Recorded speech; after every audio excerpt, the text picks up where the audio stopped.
Semua di rumah kan? Iya, kita di rumah, Mbak. Sebentar, supaya terang. Wah, pas azan nih. Heeh. Aku lagi di Jogja nih, jadi suara Oh azannya ya, masih. ngapain? Nemenin ibu kan, bapak meninggal. Jadi aku Innalillahi wa inna ilaihi raji'un. 3 minggu lalu sih. Oh, Hah? Iya. oke, kita mulai ya. Kita mulai ya.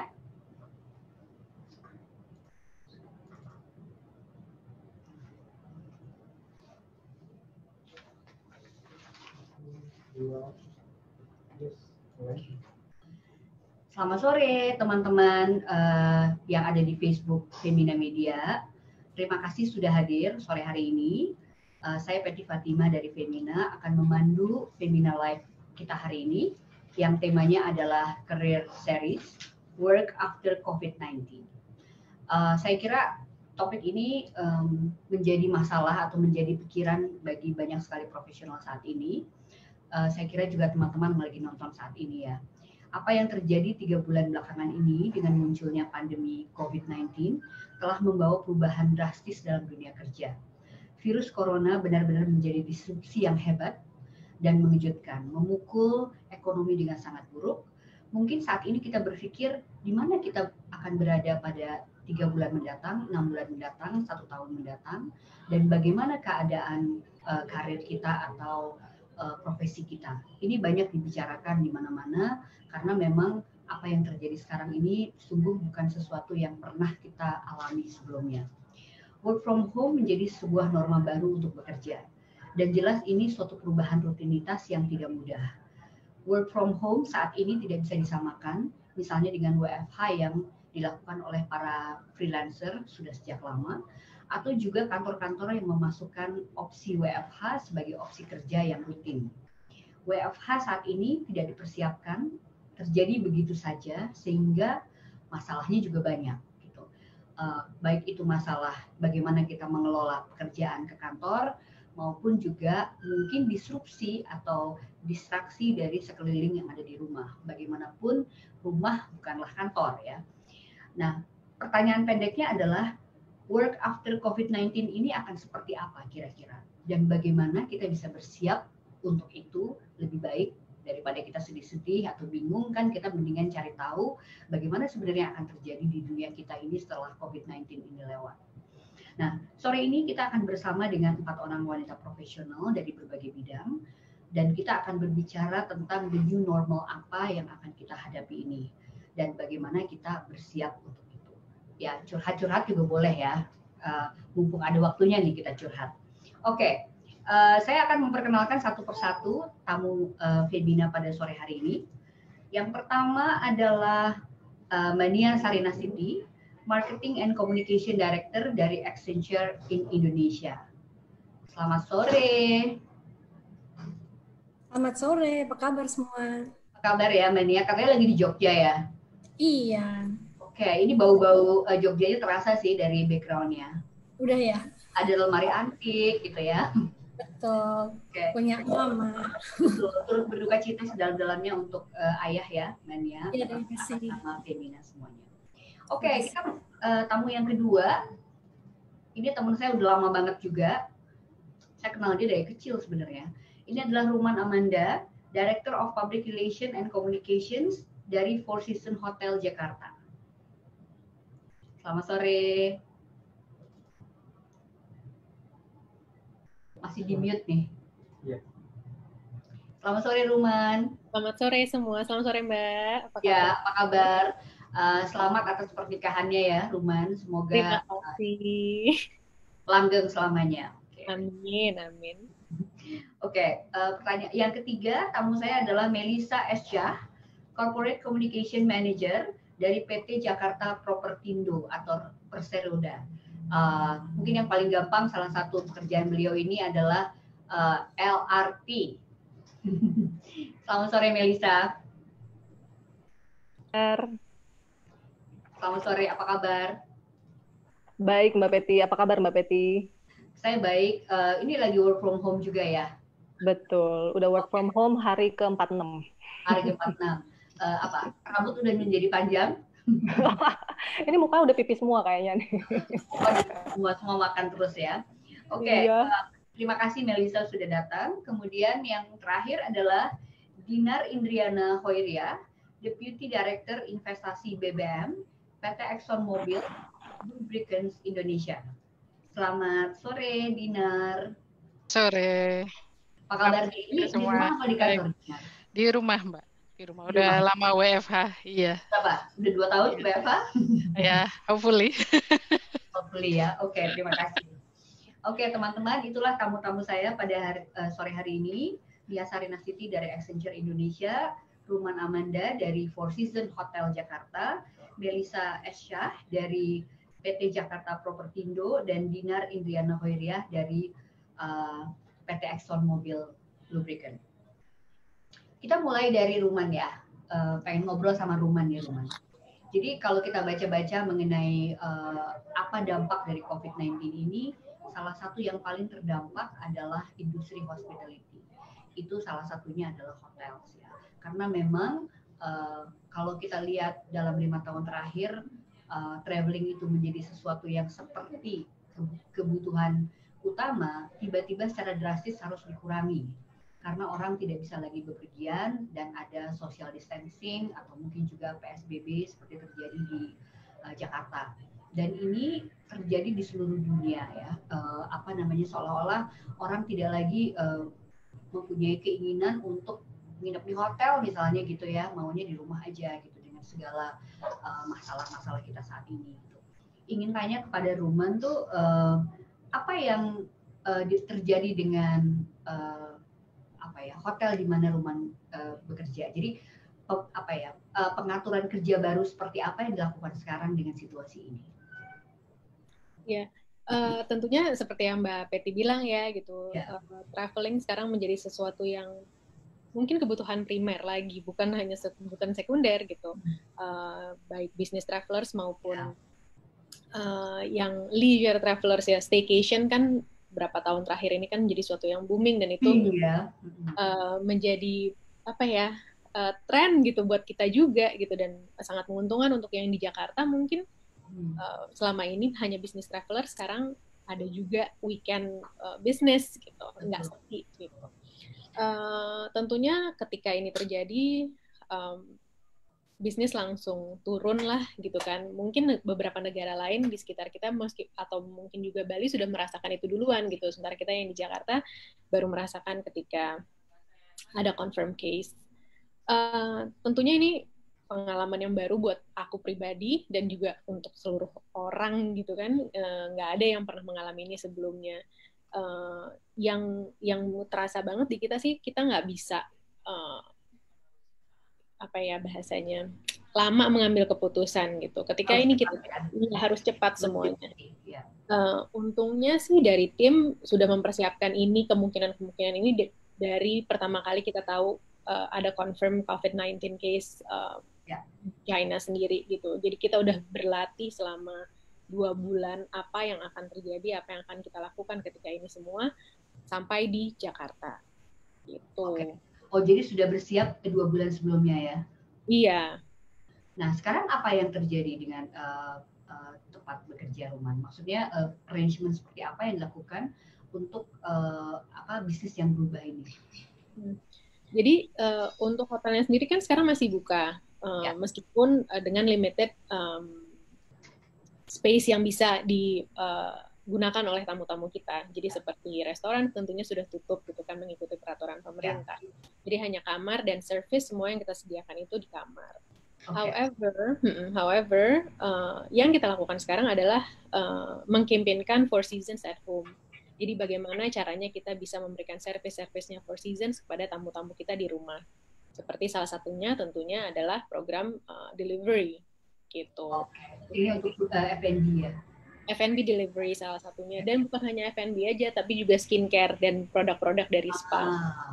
Gitu karena spa-nya sendiri nggak bisa ya? Karena spa-nya tutup. Tapi apa yang kita lakukan untuk mengedukasi para tamu-tamu kita juga, kita mengadakan Instagram, juga dari Instagram, dari social media, session untuk konsultasi gitu. Terus juga kita buat video series, iya untuk video series untuk how to take care of your skin gitu di rumah gitu. Oke. Jadi memang akhirnya lebih kepada service yang bisa langsung dinikmati oleh si calon konsumen ini di rumah ya. Iya. Sekarang kalau misalnya Ruman melihat ini, saya pengen tahu juga apa yang kamu rasakan. Saya tahu bahwa Ruman bekerja di hospitality ini sudah cukup lama dan boleh dibilang sudah berpengalaman gitu. Melihat industri yang digeluti ini guncang tuh rasanya gimana? Wah, awal-awal panik sih Mbak, jujur-jujurnya ya. Aku rasa semua teman-teman yang bekerja di bidang hospitality juga merasakan hal yang sama. Bukan hanya di hotel, tapi juga di airlines, di travel industry yang lainnya juga merasakan what will happen and when this will be over gitu. Karena ini adalah industri yang kita geluti sekarang. Tapi aku percaya bahwa semua orang yang berkecimpung di bidangnya sekarang ini lagi mengusahakan gimana caranya agar virus ini bisa segera berlalu dan berakhir supaya kita semua bisa kembali menjalankan aktivitas seperti sebelumnya. Iya. Oke. Ada nggak yang sudah Ruman lakukan secara pribadi untuk personal development Ruman? Maksudnya kita kan belum tahu industri hospitality misalnya akan menjadi seperti apa gitu, atau akan berubah sama sekali bentuknya dan lain-lainnya gitu. Apakah secara pribadi untuk kehidupan profesional sudah mulai mikir mau ngapain atau justru sudah ngapain gitu? Mungkin kursus online atau berpikir melihat pekerjaan yang lain atau apa? Alhamdulillahnya memang dari company juga ada mengadakan program training yang bisa kita lakukan di rumah. Baik. Itu salah satu yang memang sudah dikasih dari company. Tapi selain itu juga memang seperti apa tuh trainingnya, dalam hal apa? Bentuk online. Kita ada satu platform yang internal platform yang kita bisa mengakses seluruh training portalnya kita gitu. Jadi bukan hanya untuk sales and marketing, bukan hanya untuk PR, tapi juga banyak bidang lainnya seperti leadership management, seperti juga dari human resources, ada juga dari service gitu. Jadi segala macam yang bisa kita pelajari sekarang. Tapi mungkin selain dari yang kantor sendiri provide, aku juga memang mulai mencari informasi-informasi atau memperkaya diri sendiri dengan berbagai macam ilmu yang lain gitu. Oke.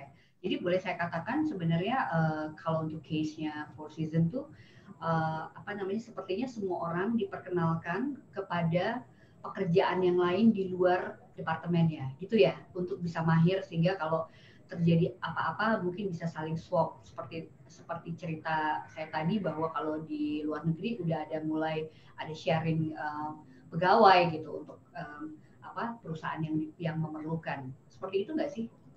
Kurang lebihnya seperti itu sih Mbak gitu. Jadi memang kita diajarkan untuk memperkaya diri sendiri supaya ketika keadaan berubah kita sudah siap gitu. Jadi supaya nggak mati gaya, aduh this is what ya ini apa yang sudah saya lakukan selama ini terus saya nggak bisa ngapa-ngapain lagi gitu kan.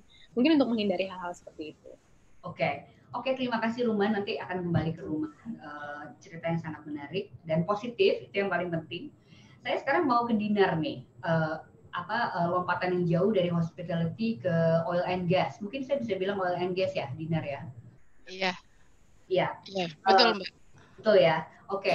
Kalau secara awam kita melihat sekarang dunia perminyakan ini lagi masalahnya beda lagi gitu. Yang kita tahu misalnya harga bahan bakar minyak ini turun drastis, benar-benar jatuh karena memang industri berhenti di seluruh dunia ya gitu.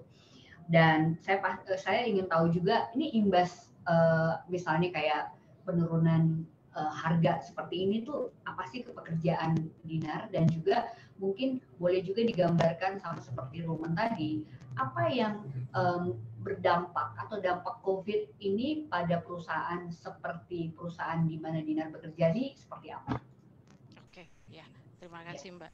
Jadi kalau tradisi kami di perusahaan minyak dan gas, kebetulan saat ini saya di sisi hilir. Ya. Harga minyak terutama itu akan mempengaruhi industri hulu karena mereka mengebor, harus mengeluarkan biaya yang cukup besar untuk bisa melakukan kegiatan itu. Pada saat harga minyak jatuh, otomatis kelayakan proyek, keekonomian proyek itu menjadi tidak menjadi harus dikaji ulang karena biaya produksi lebih tinggi dibandingkan harga jual. Nah, saat ini saya di bagian distribusi BBM, jadi kami tidak melakukan kegiatan seperti itu. Dampaknya justru karena saat ini salah satu proyek yang saya pegang adalah distribusi BBM di desa-desa. Nah, itu justru ada peningkatan. Nah, itu saya agak surprise gitu sebenarnya.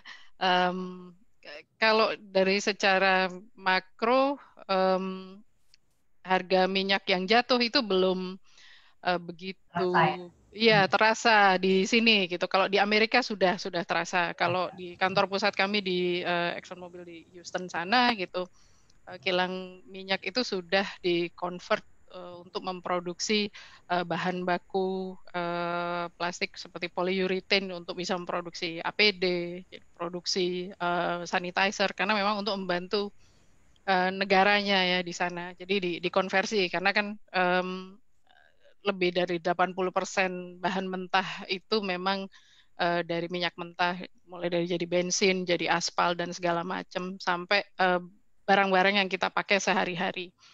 Nah, ini ketiga kalinya dalam sepanjang karir saya mengalami harga minyak jatuh, dan bahkan ini yang terburuk sepanjang sejarah sampai minus 37 gitu. Jadi ya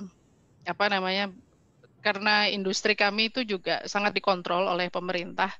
Jadi untuk mulai penentuan harga, wilayah distribusi, perizinan itu kita betul-betul harus mengikuti arahan dari pemerintah. Jadi memang kalau dibilang ada inovasi sebenarnya ya kami tergantung kepada bagaimana pemerintah menentukan kebijakan ke depannya gitu. Nah, tradisi di minyak dan gas itu diantaranya memang learning from home, itu sudah ada online learning seperti Mbak Ruman di Four Seasons itu sudah ada. Kemudian sebelum masa COVID ini juga gitu ya. Iya. Kebijakan perusahaan sepertinya ya. Iya, memang itu cukup juga terhubung ke institusi eksternal seperti ke Harvard, Cambridge gitu. Kita bisa diberikan akses ke sana. Jadi itu juga salah satu aktivitas yang saya lakukan. Nah, kemudian standar keselamatan dan kesehatan itu kita pakai protokol yang lebih strict kali ini gitu.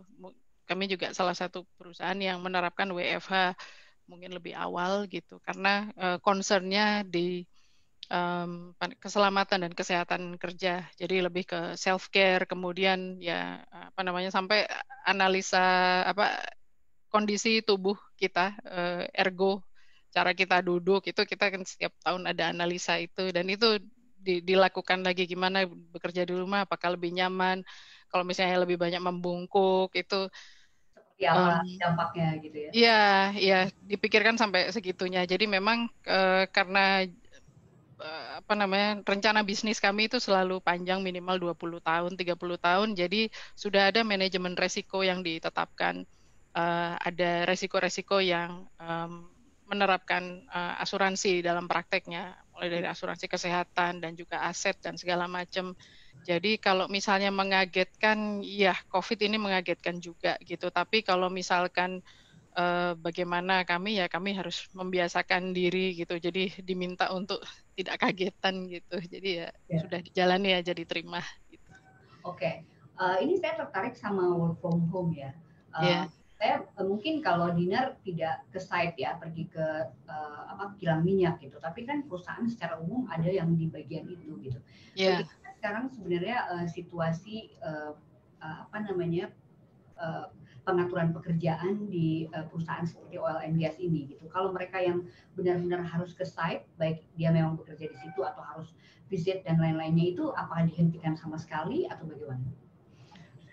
Nah, itu yang jelas protokolnya ketat. Sebelum kita pergi ke lapangan itu ada assessment situasi, kemudian secara personal juga kesehatan pekerja yang bersangkutan itu juga sangat diperhatikan betul sebelum pergi. Jadi kami dibekali macam-macam juga gitu, dan untuk COVID ya ada protokol social distancing, kemudian misalkan jarak antara satu kursi dengan satu kubikel dengan kubikel yang lain pada saat di working stations, terutama di control room itu juga sangat berjarak. Di pantry pun juga berjarak, yang tadinya bisa terisi sampai 6 sampai 8 orang, sekarang hanya 3 orang gitu. Dan jaraknya itu minimal 1,5 meter. Jadi dipikirkan sampai ke arah situ. Di toilet. Iya. Jadi assessment airline, assessment hotel kami sangat strict sekali gitu kan, dan hanya boleh tinggal di tempat tertentu, kendaraan yang juga sudah di-approve oleh company, pertimbangannya health and safety dari berbagai sisi gitu. Dan kemudian kita juga ada aplikasi yang istilahnya memantau keberadaan kita ada di mana. Iya, betul Mbak. Okay. Iya. Sebentar lagi ditanam tuh di tangannya pakai GPS. Udah ada di sini, Mbak. Jadi ya. Iya, kita ada home base juga kok. Jadi dalam keadaan normal, jika dimungkinkan seseorang itu bekerja secara home base, itu kita bisa bisa submit, bisa apply gitu atas persetujuan atasan, kemudian ada assessment lebih lanjut, ya home base. Tidak hanya pergi ke kantor untuk meeting, WFH juga ada gitu, sama yang rutin juga ada. Oke. Thank you Dinar untuk update-nya ya. Kita bisa belajar juga kalau di oil and gas seperti apa. Saya mau mengingatkan pada teman-teman yang lagi nonton Facebook Live dari Femina Media ini, kalau udah nggak sabar mau bertanya, silahkan bisa langsung menuliskan pertanyaannya di komen di bawah ini. Dan juga kalau mau rahasia-rahasia boleh, kita menyediakan nomor WhatsApp yang untuk bisa dihubungi 0812 24789492. Saya ulang ya, 0812 24789492. Silakan bisa mengirimkan pertanyaannya ke nomor tersebut.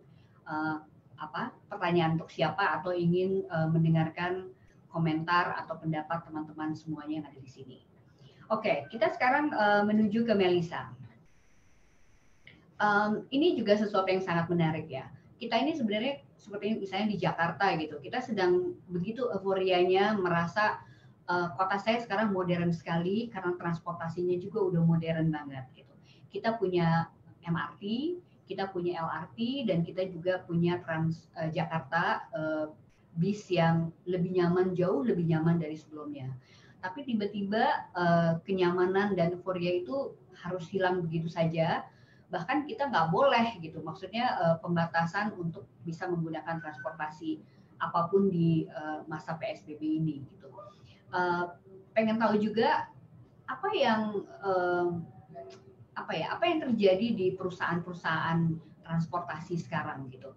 Yang saya tahu kan sekarang Melissa bekerja di holding company yang mengelola LRT di Jakarta gitu ya. Jadi seperti apa tuh?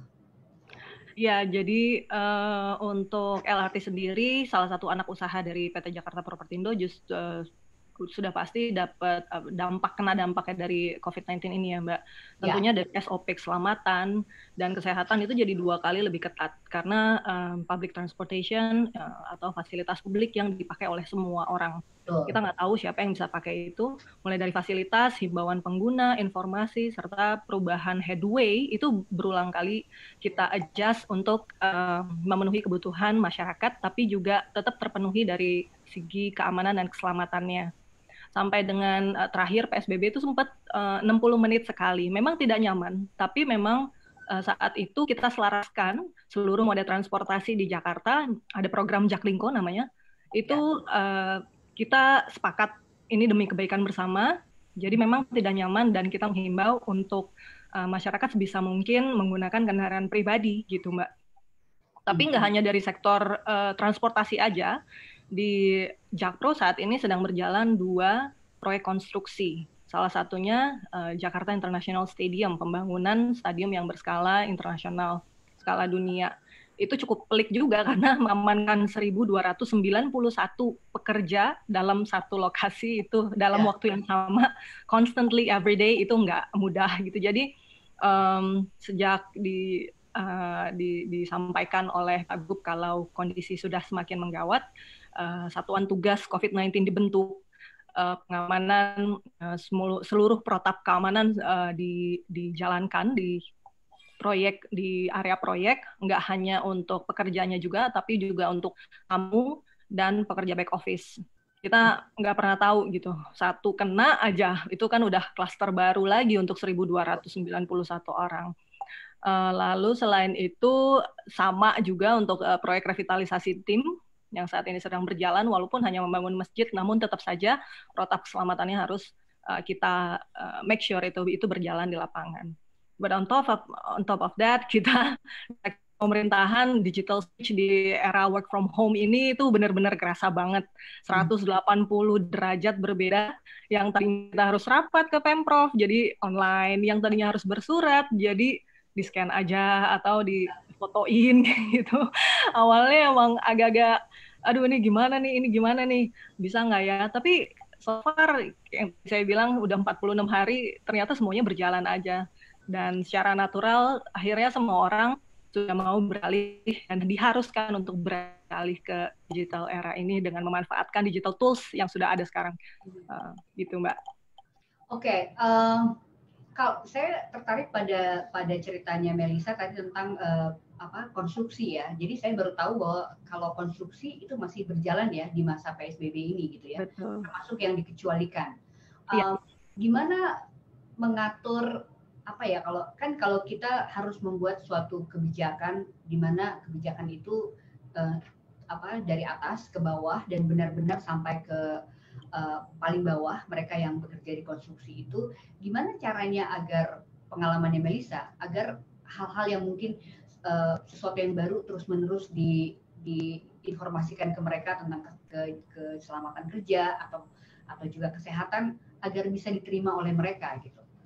Ya, kalau di kantor itu kita pada saat wabah ini kita mengeluarkan namanya surat edaran karena dari holding kan, jadi yang berlaku untuk seluruh anak usaha, proyek dan bisnis unit itu mengacu kepada surat edaran, kebijakan direksi, sekaligus alurnya apa aja. Namun untuk pelaksanaannya di lapangan, proyek itu sendiri kan ada kerjasama operasi dengan kontraktor lain, kontraktor besar.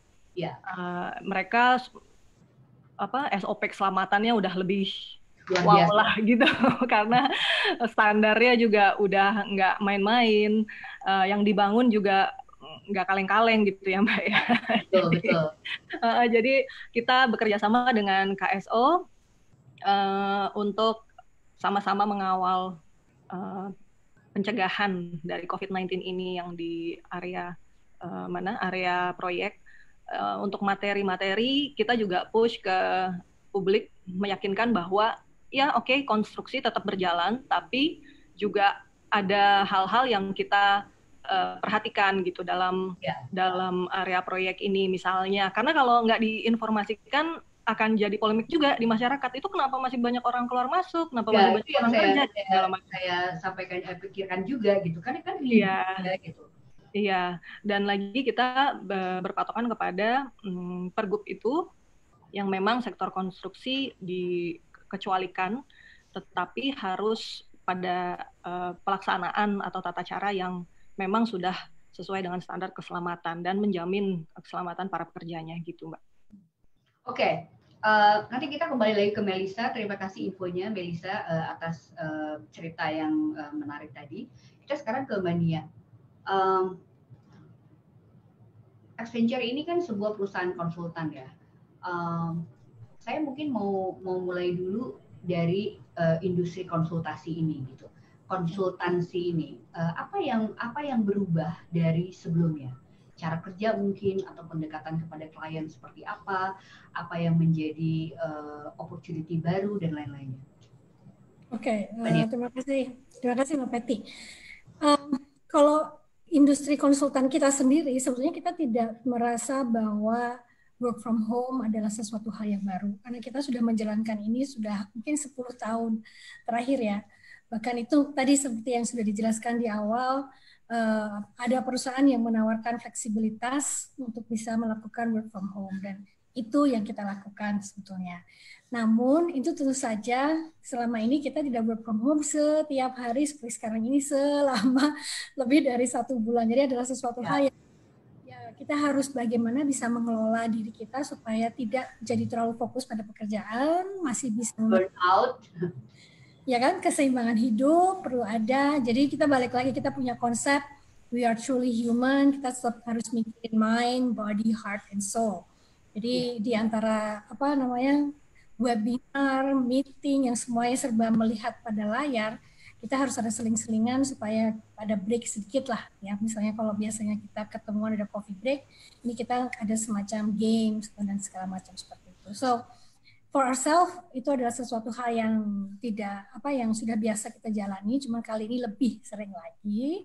Nah, tapi yang kita kemudian harus kita jelaskan kepada klien adalah tentu saja bahwa bagaimana mereka bisa juga melakukan work from home juga dalam era seperti ini, walaupun memang tergantung dari industrinya ya.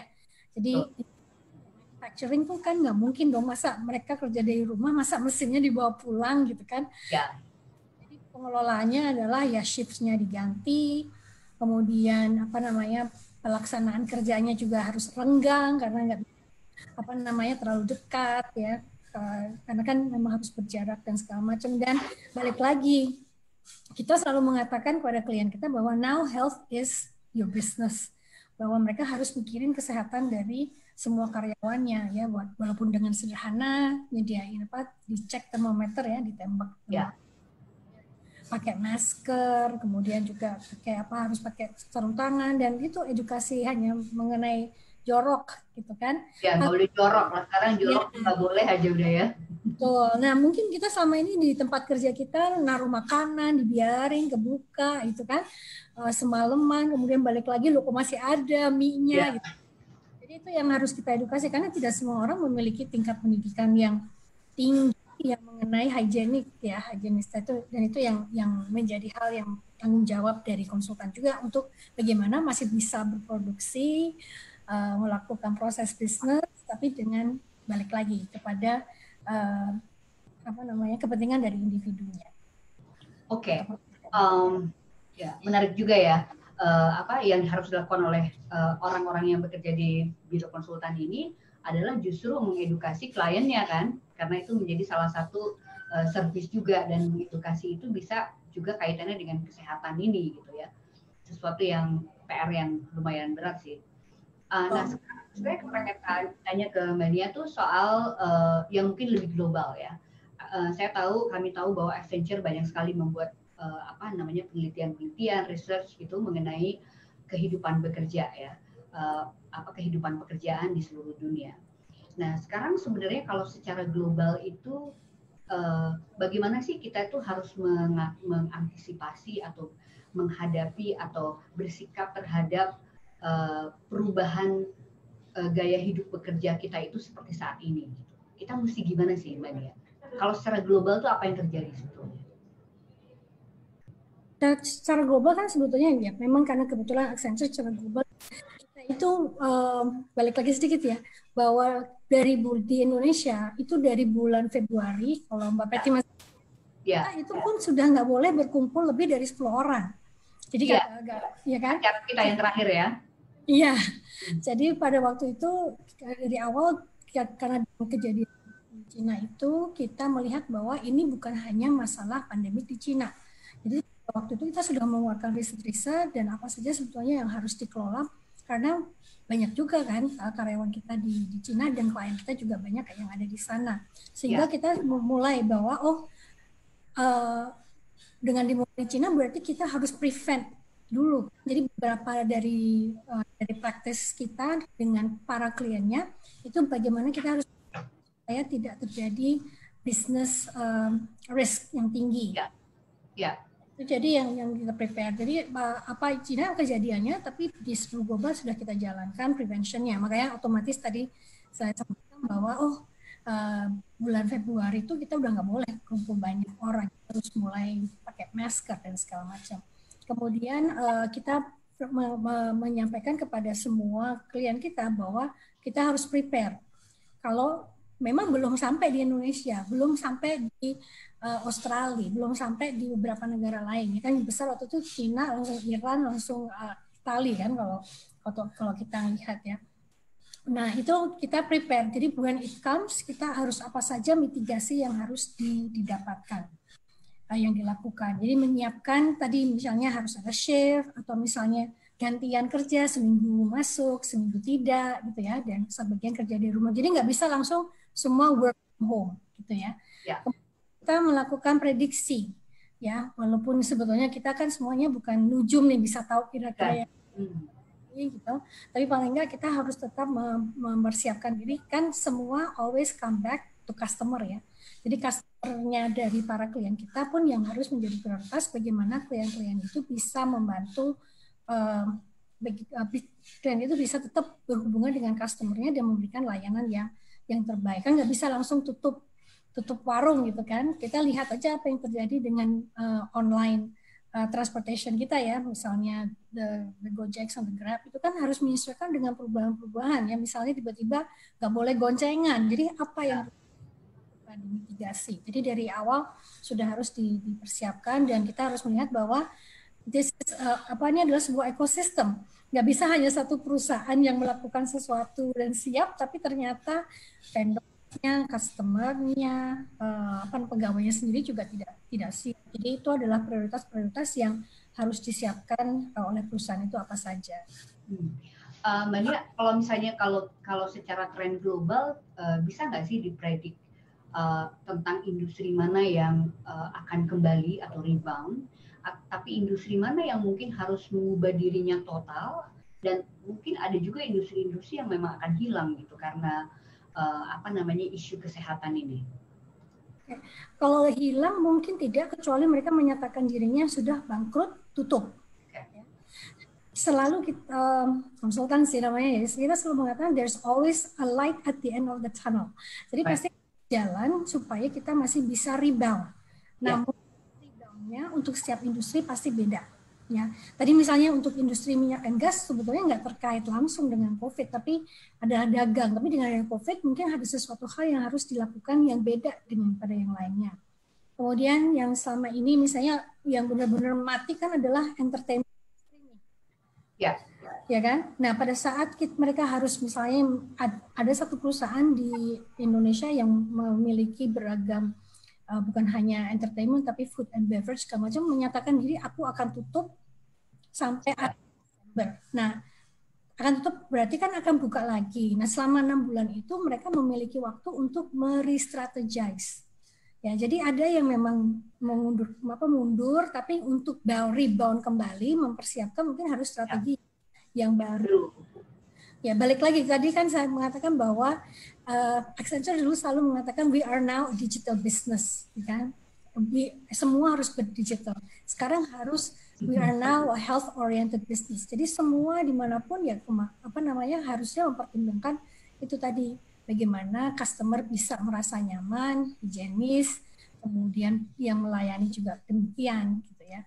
Tapi semua akan bisa rebound bila benar-benar memikirkan bagaimana implikasi dan bagaimana mereka memiliki komitmen untuk tetap melayani pelanggannya. Intinya sih seperti itu. Oke. Terima kasih Mbak Nia untuk penjelasannya. Ini karena udah ada pertanyaan-pertanyaan yang masuk, saya mau kita short ya. Maksudnya kita ngobrol dulu tentang menjawab pertanyaan-pertanyaan ini dan kita nanti akan melanjutkan ngobrolannya. Ini ada pertanyaan untuk Ruman. Sebagai chain hotel, apakah Four Seasons lebih terbantu dalam mencari solusi, maksudnya dari regional, atau justru mungkin lebih rigid karena memang ada aturan-aturan yang tidak bisa di shortcut begitu aja oleh misalnya Four Seasons di Indonesia. Gitu. Tentu ini dalam kaitan dengan mengatasi masalah-masalah yang muncul akibat dari COVID-19 ini.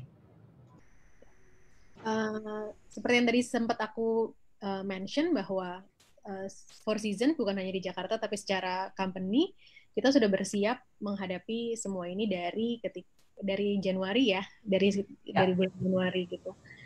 Tentunya ada aturan-aturan yang memang diberikan dari corporate mengenai how to handle this, tapi kembali lagi Four Seasons lumayan terbuka juga dan mereka mendengar masukan-masukan dari setiap negara, karena kan pasti dari satu negara ke negara lain kasusnya berbeda dan cara menghadapinya juga berbeda gitu.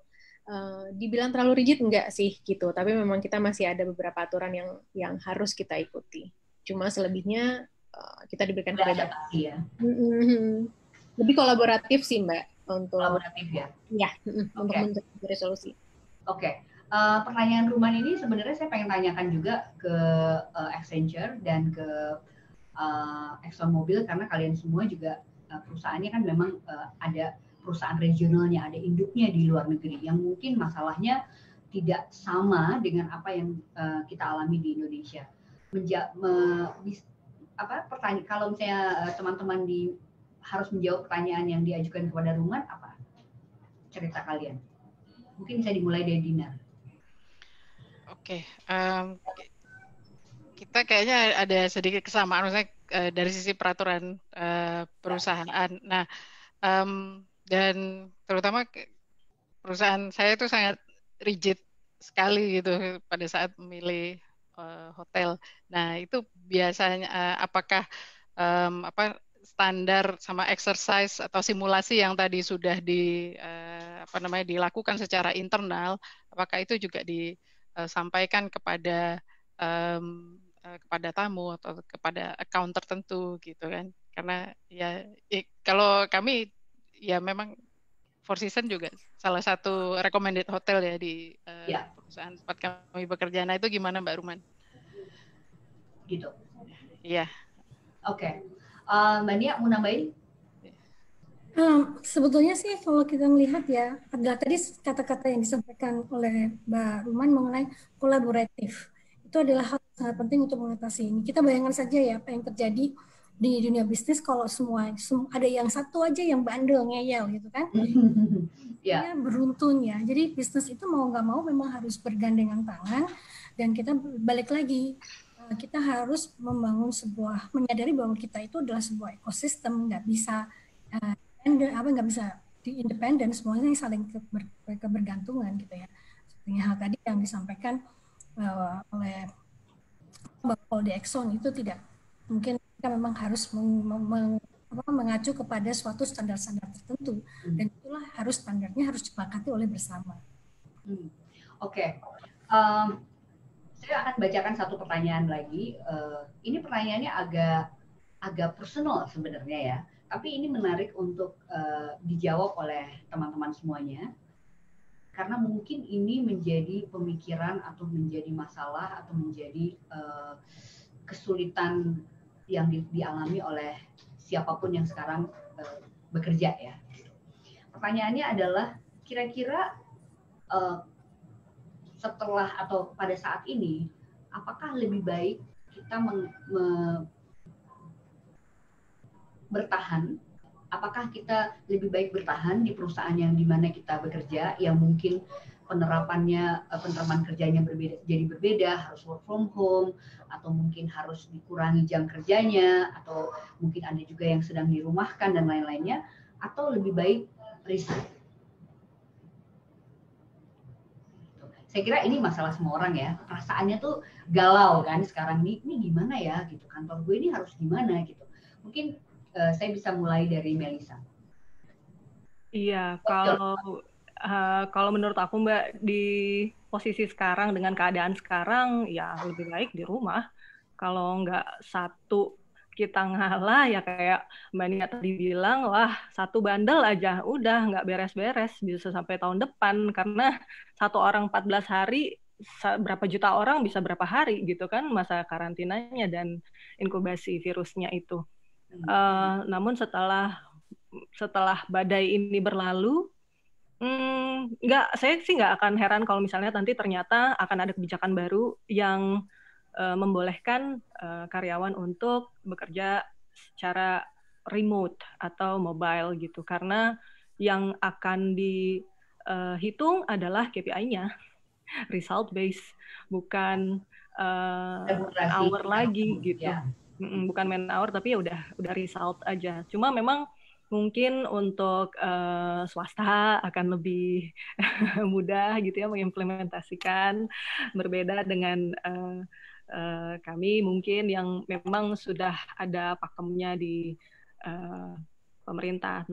Tapi ya balik lagi, who knows gitu. Nggak ada yang tahu kalau untuk sekarang ini apapun bisa terjadi. WFH aja semuanya bisa pakai Zoom meeting sekarang kan, bisa via online, bisa pakai apa aja. Never know. Ya, jadi apakah saya bisa menyimpulkan kalau jawabannya Melisa adalah ya kita bertahan aja dulu karena kita juga belum tahu apa yang akan terjadi di depan, tapi kita juga bersiap terhadap kemungkinan perubahan yang sangat drastis. Misalnya salah satu contohnya adalah kita tidak lagi dinilai pada pekerjaan yang artinya jabatannya apa, ya dia deliver apa, dan dia dapat remunerasi sekian di akhir bulan, tapi lebih pada project base gitu ya, misalnya. Kayak gitu ya, Melisa ya? Iya, kurang lebih seperti itu, Mbak. Yang penting result-nya, bukan berapa lama kerjanya, yang penting result-nya. Oke. Saya mungkin ke Ruman. Mungkin jawabannya kurang lebih sama ya, Mbak. Kalau aku ngelihatnya untuk saat ini jelas-jelas kita harus bertahan gitu, dan justru lebih ke what can we do to help and to be in one hand with everyone at the office gitu kan. Dan lupakan masalah itu yang seperti tadi, kita bisa sekarang bisa berpindah-pindah menjadi bagian dari divisi lain gitu kan. Seperti aku sendiri yang aku alami sekarang, bukan hanya sekedar menjadi PR yang memang pekerjaannya lebih jelas lebih apa, tapi sekarang kita juga lebih strategik gitu. Aku juga membantu tim F&B gitu kan, membantu untuk mendesain. Jadi kayak udah nggak mikirin lagi, oh ini bukan kerjaan saya, ini bukan bagian saya. But in this time aku rasa jauh lebih penting, what can I do, what can we do to help and to get through all this together as a team. Lebih kayak gitu sih, Mbak. Oke, terima kasih Ruman. Jadi togetherness sebetulnya harusnya menjadi salah satu kekuatan kita pada saat yang sangat tidak menguntungkan ini ya, kira-kira seperti itu ya. Oke, Dinar?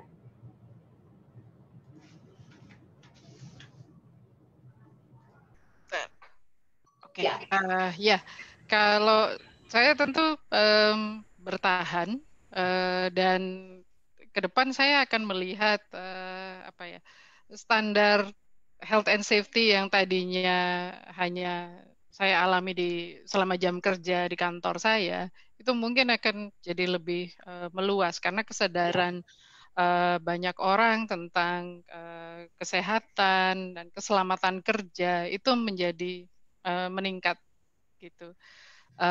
Dan itu juga otomatis memang suatu keadaan itu membentuk kita ya. Contoh kayak saya terbiasa kerja di perusahaan minyak dan gas, selalu berpikir ke arah sana, keselamatan dan kesehatan diri saya, orang-orang di sekitar saya gitu. Yang tadinya itu mungkin diminta di kantor, tapi begitu ada pandemi ini semua orang jadi berpikir seperti itu gitu. Ya, daripada kita fokus, betul kata Mbak Peti sama teman-teman juga gitu, fokus ke hanya memikirkan karir saja gitu. Kita juga bisa mengimbangi dengan melihat kegiatan lain yang justru menyeimbangkan hidup kita ini, kesempatan kita untuk betul-betul purely work and life balance gitu. Jadi kita tidak sekedar mengikuti berita, menyaksikan apa yang terjadi di sekitar kita, tapi kita juga bisa ikut berkontribusi, ikut membantu sesuai dengan kemampuan kita gitu. Ya, sekarang kan banyak tuh tiba-tiba orang jadinya mempunyai waktu yang banyak untuk mengeksplor hobinya masing-masing ya. Ada yang udah ketahuan, oh ternyata dia jago masak, ternyata dia bisa menjahit, ternyata dia bisa bikin kerajinan yang lucu gitu. Saya kira ini adalah salah satu work-life balance juga ya, yang pernah kita alami sebelumnya. Mbak Nia, ada tambahan? Kalau kebetulan di Accenture sih kita kan diberi kesempatan untuk tadi balik kepada we as a truly human ya, heart, soul. Dan Ya, dan salah satu hal yang juga lihat bukan hanya untuk melihat pada diri kita sendiri. Jadi kita diberi kesempatan bagaimana bisa berkontribusi pada saat pandemi ini. Jadi kita sekarang lagi bantu salah satu kementerian untuk terkait dengan distribusi logistik karena kita tahu bahwa dengan keterbatasan untuk travel untuk melakukan kegiatan itu bagaimana ketahanan pangan itu masih bisa terpenuhi. Jadi kita bantu di sana. Kita juga bekerjasama dengan LSM, di mana kita selama ini bekerja untuk bisa melakukan volunteering, melakukan donasi dan segala macam seperti itu. Jadi masih bisa berkontribusi ke masyarakat. Ada satu hal lain, salah satu LSM yang kita dukung itu adalah membuat kain dari bahan viskos yang dingin itu. Tadinya mau dibuat untuk untuk dijual, tapi kan sekarang nggak mungkin ya untuk pameran dan segala macam. Jadi akhirnya dibuat jadi masker. Jadi kita memproduksi massal, kemudian kita distribusi dibeli oleh para perusahaan-perusahaan yang jadi jaringan kerja kita untuk diberikan kepada mereka yang ada di garda depan. Tapi tentu saja ini bukan yang medis ya, yang hal-hal yang satpam lah, yang selalu harus tetap kerja dan segala macam seperti itu dengan bahan yang enak ya, tidak panas dan sebagainya. Jadi hal-hal kecil seperti itu ya mungkin tidak terlalu gede implikasinya, tapi buat kita sebagai individu itu memberikan kesejukan lah di hati bagi kita. Karena tadi ya mereka kerja di luar, kita yang harus di rumah kan. Ya, betul. Oke, dari pertanyaan tadi saya jadi pengen punya pertanyaan juga untuk teman-teman. Adakah pengaturan financial pribadi yang berubah pada masa ini? Ya. Pengeluaran bensin jadi buat listrik. Dan buat pulsa ya. Buat listrik rumah kan jadi jalan terus AC. Ya, betul. Kalau secara umum ada yang berubah nggak? Termasuk juga mungkin lebih memikirkan harus ada safety net atau harus ada uang untuk atau biaya atau dana untuk yang emergency dibanding sebelumnya. Banyak. Terus terang Indonesia termasuk yang nggak seheboh Australia yang toilet paper aja gitu ya. Padahal kita udah drama banget nih sebenarnya, tapi lebih drama kali ya. Nggak, kayaknya ya ini kondisi krisis ini tidak seperti pada waktu tahun 98 yang tiba-tiba jadi massal seperti itu ya. Jadi orang-orang masih ada yang mengatakan bahwa selama pemerintah bisa menjamin bahwa the supply of food, semua kebutuhan itu masih ada, itu sepertinya nggak ini. Jadi tidak terlalu ini. Yang jelas waktu awal-awal kita semua harus pakai masker, cari masker kan susah ya. Bukan kreativitas orang membuat masker yang bisa dicuci gitu. Oke. Ruman?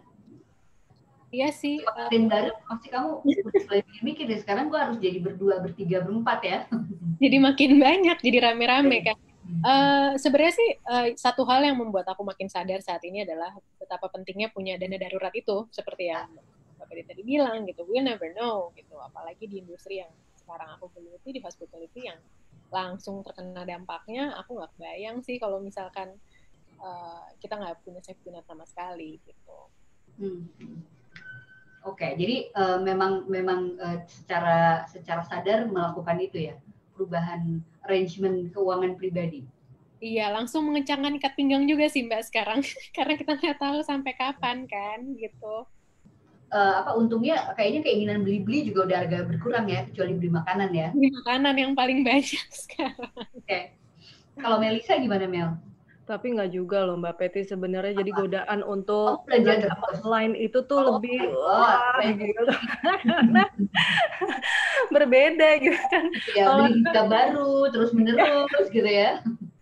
Itu tuh udah, tapi ya balik lagi tuh setuju sama teman-teman juga, harus diatur cash flow-nya, jangan terus jor-joran sekarang gajian besok habis gitu kan, udah nggak bisa lagi karena kalaupun ada paling juga kita sebisa mungkin disisihkan buat teman-teman di luar sana yang mungkin nggak seberuntung kita tuh sangat beruntung udah di kantor kerja dari rumah terus dapat insentif.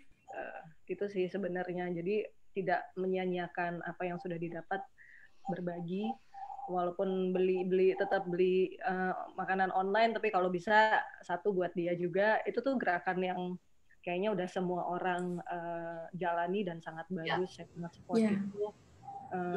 Nggak kebayang gitu gimana kalau kita nggak mikirin sesama, hanya sekedar pakai terus habis itu udah lupa pulang. Ya kalau ingat ngasih tip, kalau enggak kan aduh, kalau mungkin hari-hari lain mereka masih bisa berusaha lebih, oke lah, kita juga kelewat. Tapi kalau untuk sekarang ini udah nggak bisa lagi deh.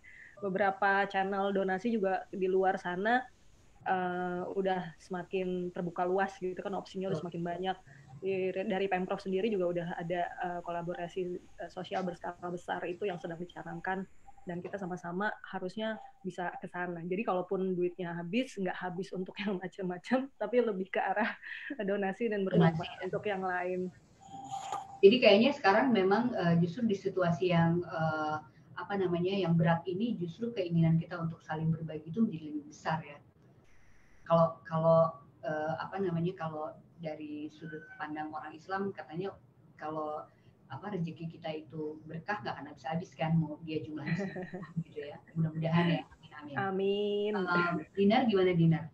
Iya, sama. Saya juga melakukan efisiensi karena ya sudah mengalami 3 kali penurunan minyak, itu udah pasti, itu udah lampu kuning ya sebenarnya. Jadi ya setuju sama Melisa, memang keadaan seperti ini kita keinginan kita untuk berbagi gitu, itu kan salah satu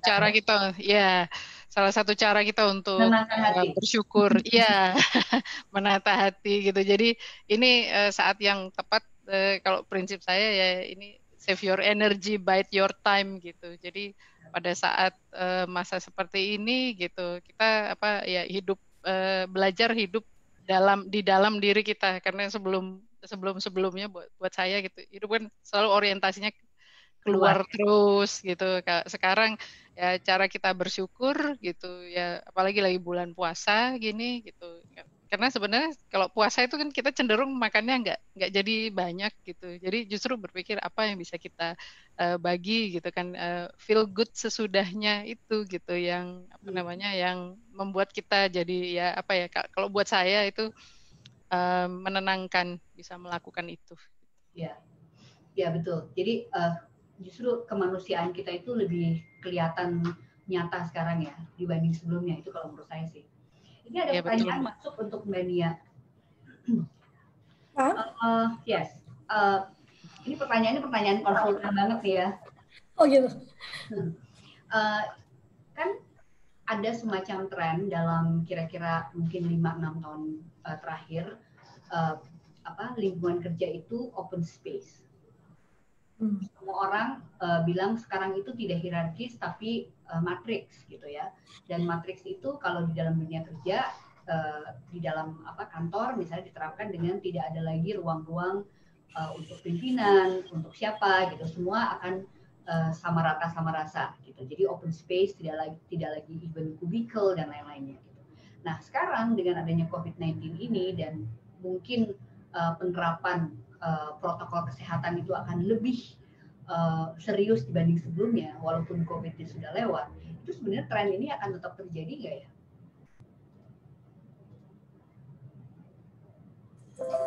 Jadi sebetulnya open workspace itu terkait dengan efisiensi juga. Kalau kita sih kan berarti harus ada tambahan material yang harus membangun. Tapi di satu pihak open space itu justru memberikan kita untuk melihat sosialisasi di kantor, your network gitu ya.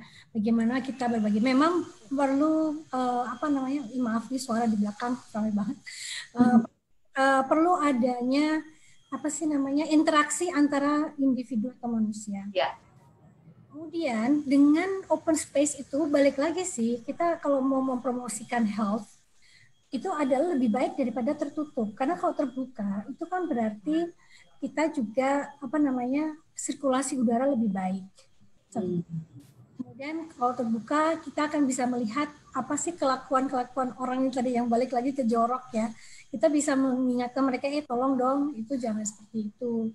Jadi pengawasannya lebih enak, dan ini adalah untuk kepentingan bersama. Kan nggak enak ya untuk dilihat bahwa sesuatu hal itu tidak enak dipandang, ada makanan bersebaran dan segala macam. Plus ada kadang-kadang kalau open space itu justru membuat kita lebih disiplin, dalam arti kalau kerja ya kerja di tempat kerja, kemudian kalau memang harus istirahat ada tempat lagi untuk istirahat. Jadi kalau kantor-kantor modern itu mereka ada tempat untuk meditasi, ada tempat untuk memang nongkrong, ada coffee shopnya sendiri dan segala macam, ya sehingga bisa memilahkan antara kerja dan pada waktu memang harus take a break gitu. Karena kita nggak bisa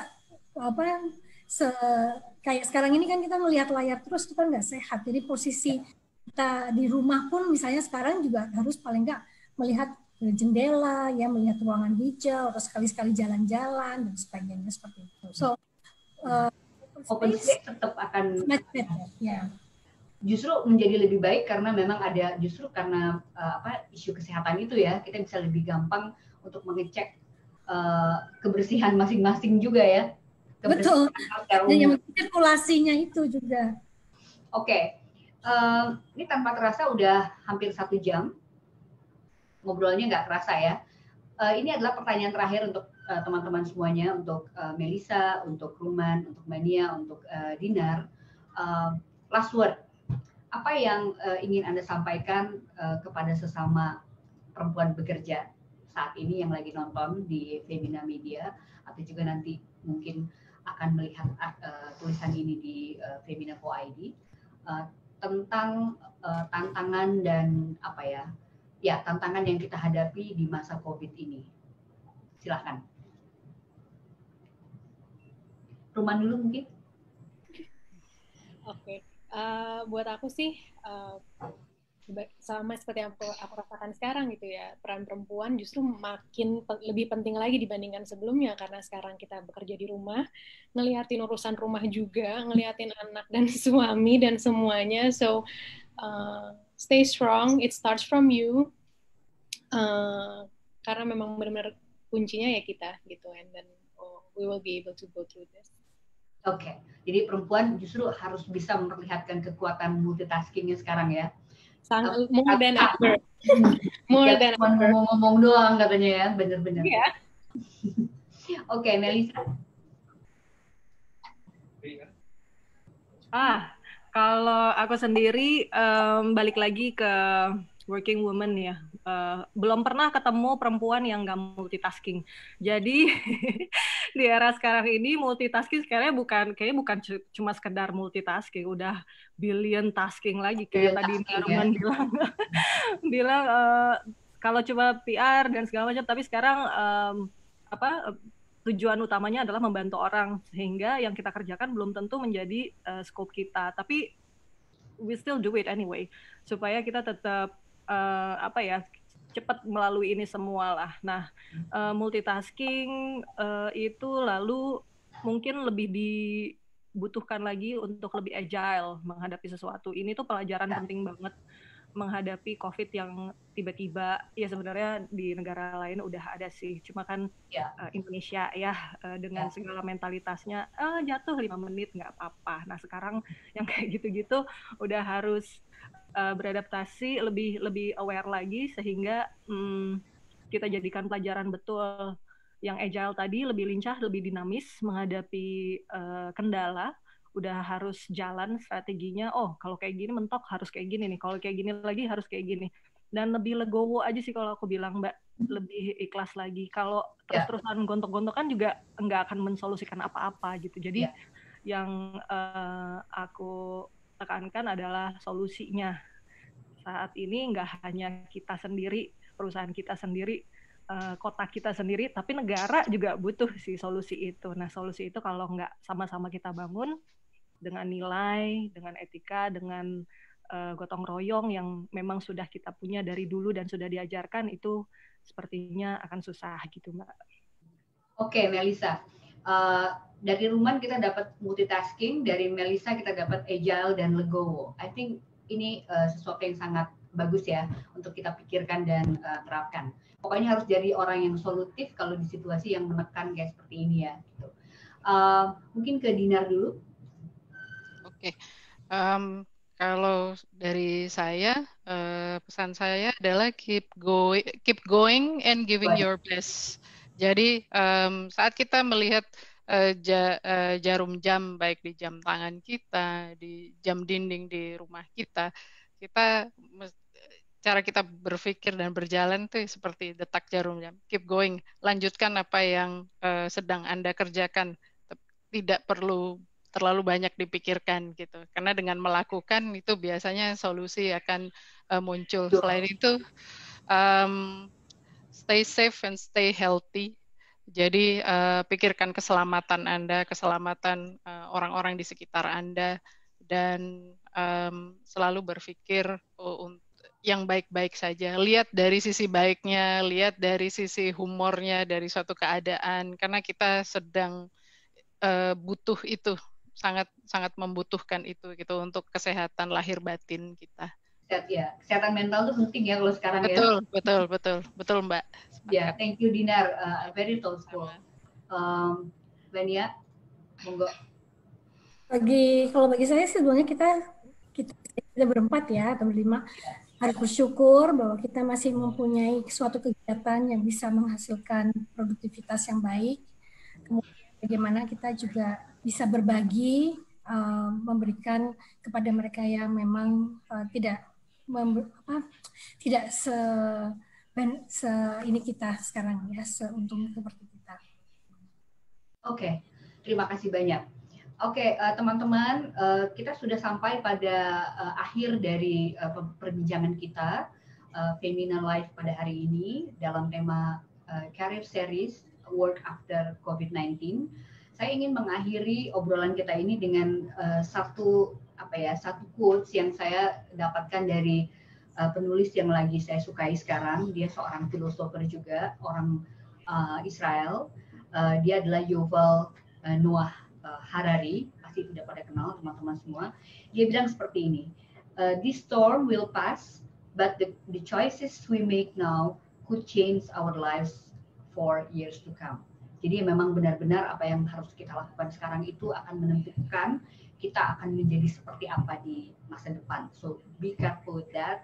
Tapi juga nggak boleh terlalu banyak mikir yang enggak, seperti kata Dinar tadi, keep going, stay positif, dan kita tetap menjadi orang yang solutif untuk masalah apapun yang sedang ada kita alami. Dan kalau the new normal itu memang jalan satu-satunya untuk kita bergerak maju dan melanjutkan kehidupan pekerjaan kita, maka jalan satu-satunya juga untuk bersikap luwes, adaptif, dan inovatif menghadapi perubahan ini. Terima kasih banyak para narasumber saya pada sore hari ini. Thank you very much for your time. Terima kasih Melisa, semangat terus dengan konstruksinya yang lagi heboh banget, Ruman. So I'll see you at your hotels soon. Hopefully soon ya. Terima kasih Tania. Kita terus akan teleponan. Minggu ini kita punya janji telepon ya. Untuk preskon tuh kerjaannya kan banyak. Dan untuk Dinar juga semangat terus Dinar. Terima kasih untuk pemikiran-pemikiran yang sangat thoughtful. Terima kasih banyak. Kita akan berjumpa kembali di waktu yang akan datang. Semoga obrolan kita ini memberi manfaat untuk teman-teman yang sedang work from home pada saat ini. Dan video ini akan disimpan di Femina Media Facebook dan bisa ditonton nanti setelah acara ini, dan juga mungkin mengajak teman-teman yang belum nonton untuk menonton video ini. Dan saya Fethi Fatima undur diri.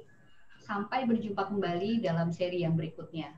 Ikuti terus online event Femina di semua kanal Femina, yaitu Femina Media, Wanita Wirausaha Femina, Instagram Femina Magazine, dan Twitter Femina Magazine. Selamat sore, terima kasih, selamat berpuasa untuk yang menjalankannya pada hari ini. Terima kasih. Thank you. Thank you.